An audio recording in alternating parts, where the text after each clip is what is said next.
மழை பலமா பொழிஞ்சுகிட்டு இருந்தது. ஒரு சின்ன பெண் குடை பிடிச்சுக்கிட்டு சந்தோஷமா நடந்து போய்கிட்டு இருந்தா. அப்போ மழையில் நனைஞ்சுக்கிட்டு மெதுவா நடக்கிற ஒரு தாத்தாவ அவள் பார்த்தா.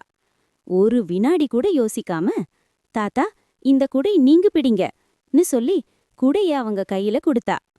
மழையில் நனைந்தது உடம்பு இல்ல, அந்த தாத்தாவின் மனசு. நல்ல மனசு. மழையிலும் ஒளிரும்.